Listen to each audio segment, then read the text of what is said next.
16-inch laptops used to make little sense, because the main reason to own a laptop is portability. And 16-inch screens just didn't work well in the laptop space years ago, when bezels were still thicker and components weren't as streamlined. But display technology has improved to the point that bezels can be ultra thin, and modern silicon are getting smaller and more energy efficient.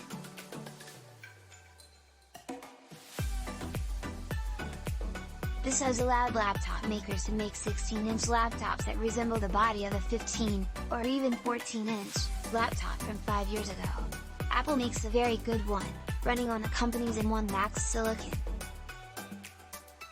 If you want the equivalent but in the Windows space with Intel silicon, then Huawei has one for you.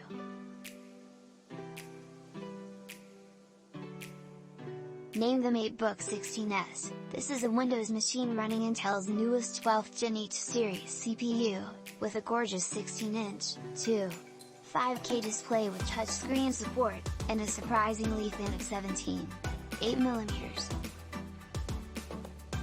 It is not light, at a bit over 4 pounds, but considering this is a 16-incher, it can't be considered heavy, either.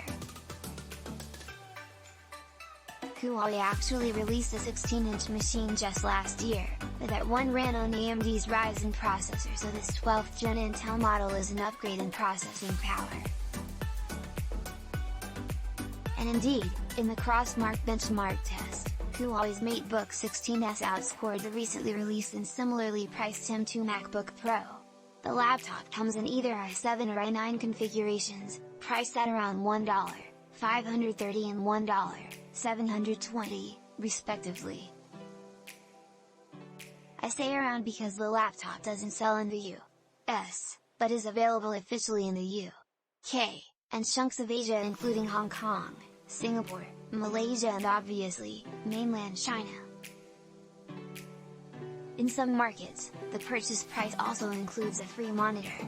This is a fair price for a machine with a high-end display and Intel's latest. However, there is no discrete GPU. Huawei is placing faith in Intel's Iris Z graphics. From my testing, this is more than good enough for normal computer tasks, and even casual gaming and video editing, but if you're doing complicated 4K timelines, render time will be slower than Windows machines with a dedicated GPU, and definitely slower than the 16-inch M1 Max MacBook Pro.